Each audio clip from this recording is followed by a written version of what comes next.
So today is the 20th of July. Now it's already close to 8:15. Well, why am I doing a video so late? Because this morning our government decided to have some fun because the market has been quite slow for the past few months. Then they have decided to announce the removal of the 15-month wait-up period for private property owners to downgrade to a HDB. Then half an hour later, they say, you know what, might as well just also relax on certain restrictions regarding en bloc sites. Then in the afternoon, just when you thought that the dust has settled, they say, you know what, let's just regulate the real estate industry. And for those of you guys who watch our channel long enough, I don't usually like to touch on HDB policies in general because sometimes they are quite isolated. But in this scenario, I believe it will affect the private property market. So that's why I must do this video here today. But anyway, since I mentioned now it's already close to 8:30, maybe the government still wants to announce something later for us between 11 to 12 o'clock because that is like their sweet spot when they announce either cooling measures or they relax on certain measures for private property. Maybe they might reduce ABST for foreigners for properties that is of a certain annual valuation and above, which means that once you hit a certain amount and above, then usually applies to CCR properties because the CCR property is really quite bad. So who knows, we still have 3 hours anyway. But before we start, I want to introduce to you my two props with me today. I think if you guys see if you guys straight away open this video, you notice what is these two things doing here. Well, for Gen Zs, you guys will have no idea what these two things is. This is really more for millennial, and this one is more for like Merdeka and even Pioneer generation. Okay, so this is a phone. This is a typewriter. So when I walked into the antique shop, when I saw this, I'm like, I must have this. Okay, whatever price you quote me, I take. Okay, you see this one, it's our phone last time during recess, primary school, secondary school, whatever it is. Put 10 cents, you call your father, mother, or you call your teacher, fake sick, say you don't want to go for your class, whatever it is, and it's only what, 1 minute? And this one is still working. The cable, you just plug it in. You can only call landlines, you cannot carry a handphone. So for me, this was something, it was like a love at first sight. Then as I was walking around the antique shop, I chanced upon this. This is really love at, I would say double love at first sight. This is the second love at first sight. This is a typewriter, right? You can hear the sound. So ASMR, I put myself closer to my mic, you can hear. This is really perfect for ASMR. You can type stuff and it's really still working. All I need to do is sometimes I just have to figure out how to change the ink, because I guarantee you if I Google on how I change the ink, you will not get much answers. Okay, so yeah, these two props will sit with us here today for the video. But this is really old school stuff, man. Worth mentioning.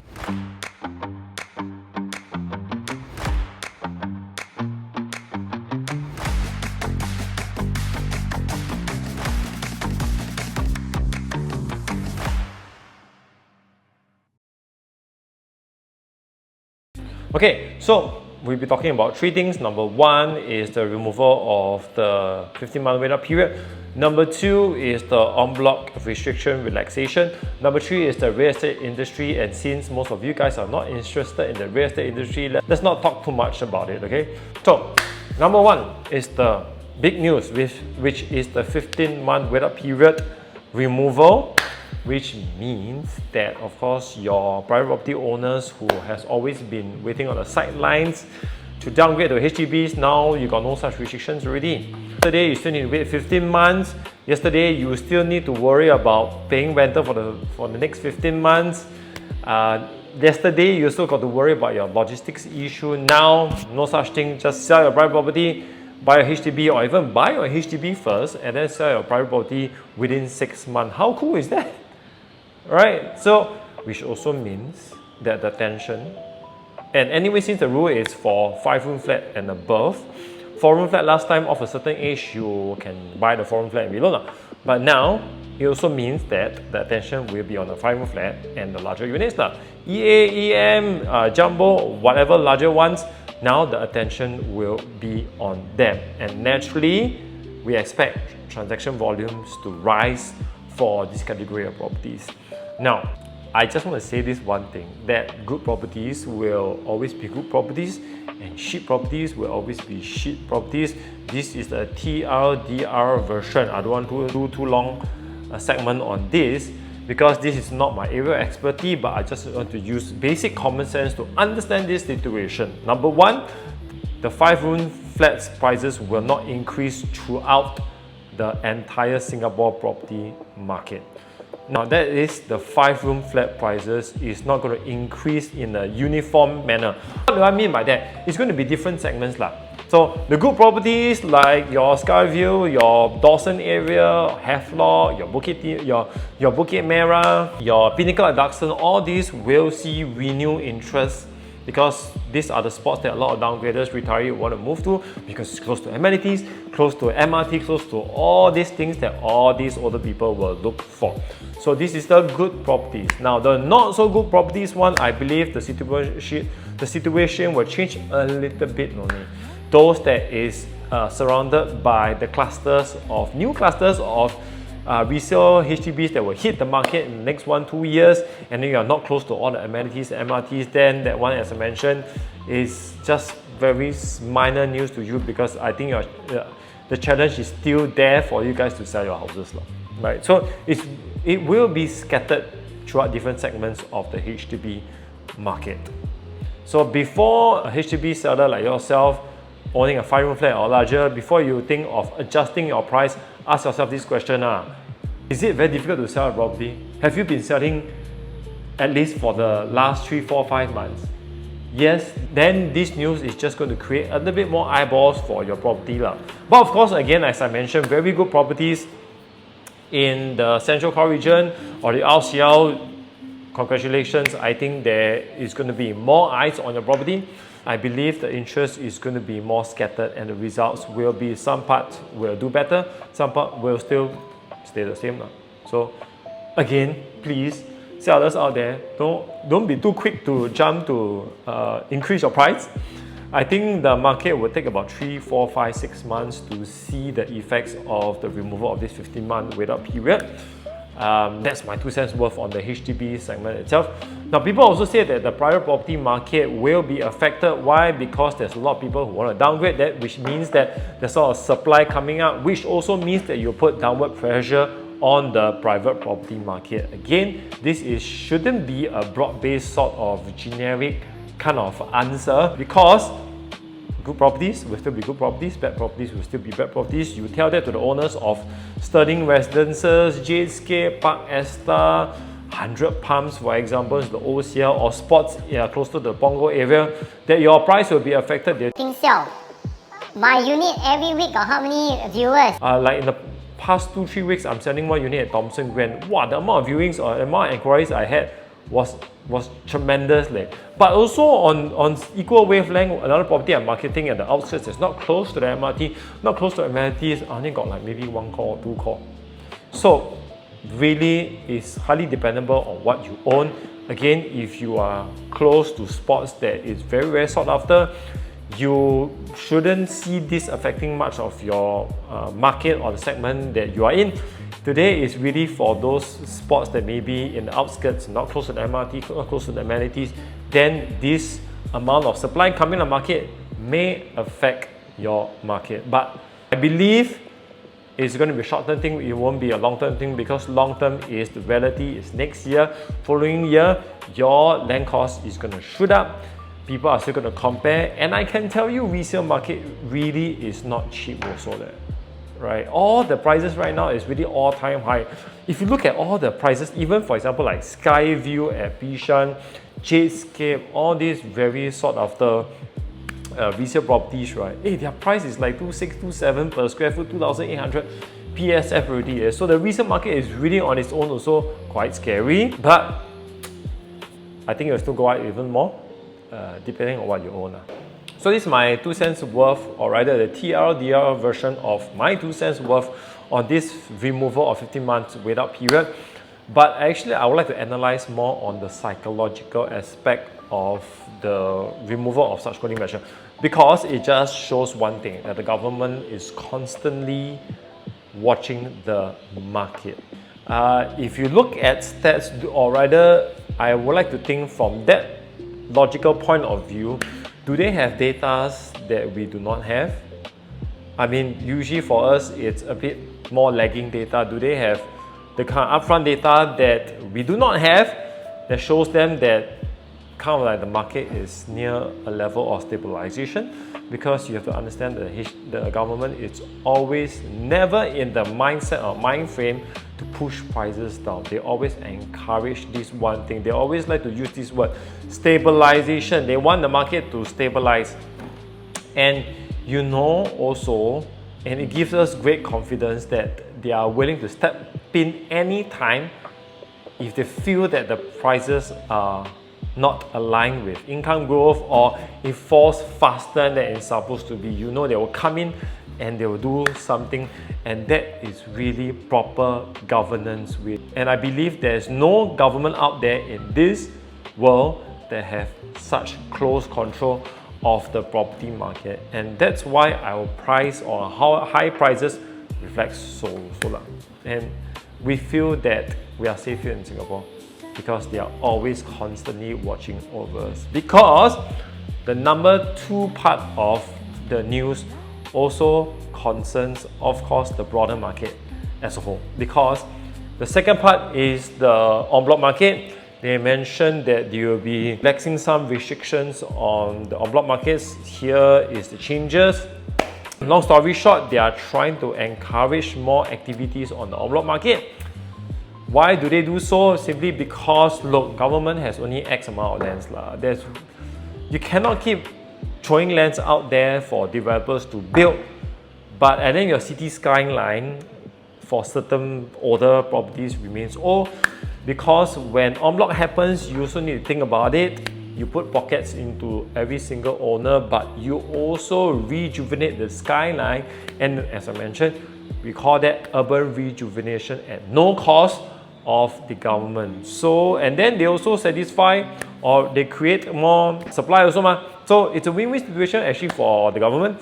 And that's why I believe with all this relaxation, and also remember last year they said they have a discussion that they might adjust, actually at the beginning of this year, that they might adjust the threshold for you to obtain before you can push for an en bloc sale. They want to drop it from 80 to 70%. If you study the en bloc market long enough, you know there's a lot of sites out there that are stuck between the 70 to 80%. And if you drop it to 70%, can you imagine the amount of sites that is going to be available for developers to bid? It's going to increase exponentially. So I think this is the one very first step to really tell the market that, you know what, I want en bloc to happen. Okay. The next step is if they reduce the government land sales supply numbers, they drop it downwards, you also send another strong signal to say, you know what, I'm going to reduce on the supply side. You're going to find other avenues to buy your properties or acquire your land, or to land bank. And the third point is, if they reduce it to 70%, it's as clear as telling the market, you know what, just go en bloc all those sites. Go for all those sites, right? Because when you go for sites like this, as I mentioned, you intensify, you create more supply, there's more units out there, you kind of solve the supply-demand issue. But I also have a little bit of an issue with that, because when en bloc happens, you are literally putting money into the pockets of homeowners, and usually homeowners will recycle 60-70% of this money, meaning that let's say X amount of money, $1 billion gets pumped into the market, at least $600-700 million goes back to the market within the next 1 to 2 years, which also spells another problem, because then you got a wave of demand. In the interim period, you don't have immediate supply, then the prices will just keep going up. That's really also a win-lose situation depending on how you see it. But I feel for the en bloc market, it's still going to be challenging, because the risk is not so much about, okay, I need to sell within 6 to 7 years, that's why I don't buy. No, I still feel that the risk is on two ends. Number one is the capital risk, which if you have the larger sites, let's say 1,400 units and above, easily those kind of sites will cost between $2 to $3 billion. So that is what I call capital risk. A lot of developers cannot afford such a price tag. Usually those are like consortiums, like the usual one like Fraser, and recent ones like, for example, the one at the Bayshore Drive, $2 billion. There's only like 3 consortium.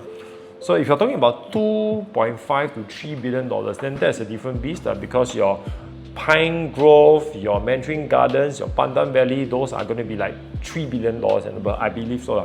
I never pay too much attention on the exact price, but just an estimate, it's going to be crazy amount of money. So I think that part is the capital risk. And the second part of it is still the 80% threshold, which if they reduce it to 70%, then it's good news, but even 80% is really very difficult to obtain the 80%. I think Mandarin Gardens didn't get it, Pine Grove got it, but it's just that the number was too big, it was too expensive, and also it was just a little bit more like wrong time, because when they tried for en bloc, Pine Tree and Nava Grove still had a lot of supply, so maybe developers weren't that bullish, but maybe that will change. Still, it's capital risk, and there is the part whereby you still have the 80% threshold issue to cross. So I think it's only encouraging news for the en bloc market, but it's not really a clear signal to say, you know what, this en bloc market will move. I believe it's in the right direction. If they reduce the government land sales supply number for 2027 and beyond, then really there's a strong signal that the government really wants the en bloc market to pick up, and naturally so. Okay, so that's the second news that we had today. It was a very, very long day. I had the completion of the purchase of my house. My kid is not feeling well. This morning we had training. I need to run some errands here and there. We got a wall of messages from all my clients asking about this effect of this 15-month without period being removed. It was really just an overwhelming day, but all I have to say is I always look at the psychological aspect of all these moves being made by the government. I always applaud our government for being very, very proactive. Again, it's really an affirmation that they are always on a constant lookout for us, which is very, very important, because our property market is a very integral part of the economy as a whole in Singapore. And because home ownership is still very high, so that's things that people get very concerned about. And this kind of news, it's kind of like a big news. Because, as I mentioned, people who has been on the sidelines for the longest time wanting to downgrade, now they can do so without any concern whatsoever. I think that's really good news for retirees, because if you look at it, right, based on my experience engaging with a lot of those private property owners of a certain age, be it in the condo market, landed market, or anything like that, actually a lot of them have equity stuck in the property itself, which means that I won't say it all, but actually a lot of them don't really have that much savings, because a lot of the money is stuck in the property itself. That's why they really need to sell their landed, they need to sell the private property, condo, everything to downgrade, and then they can unlock X amount of money for retirement. A lot of them are in this situation because many of them have bought property and stayed in it for like 20, 30 years. They just pay installment and just pay down and then rely heavily on the savings as a form of retirement. Then you realize things are getting more and more expensive. Price goes up, your equity goes up in the property market, your asset goes up, but those are money that you can't really touch. So really, it's good news for them, especially for this group of people who want to downgrade, want to retire. Congratulations, it's really time for you to make your move. And I know it has been struggle for the past 2-3 years for you guys, but yes, please go out and buy safe. As I always mention, you want to downgrade to HDB, you want to move to anything, good properties will always be good properties, bad properties will always be bad properties. Don't forget that. In conclusion, that the government really has data to show them that even without the influx of all these HDBs that will MOP in the next 1-2 years or so, the prices are already dropping like that, which is actually not a lot, like 0.5, 0.7%. Then when the supply comes in and hits us hard, I cannot imagine the prices will have more downwards pressure lah. So once again, kudos to our governments for taking action when necessary. Even when the market drops, I believe they will never fail to make improvisations to step in to make sure that the landing is soft. In this scenario, really, I think with the wave of HDBs that will MOP in the next 1-2 years, maybe they think that it will really put a lot of pressure on the HDB prices, and that's why they have decided to take this action. But anyway, I think this will take 3 to 4, 5, 6 months, as I mentioned, to see the full effects of it. Buyers out there still go and buy your properties, be safe. I don't think private property markets will be that affected much, although other people may think otherwise. But yep, this is really just my 2 cents worth of this. I won't exactly call historical day, but I'll call this a very, very fun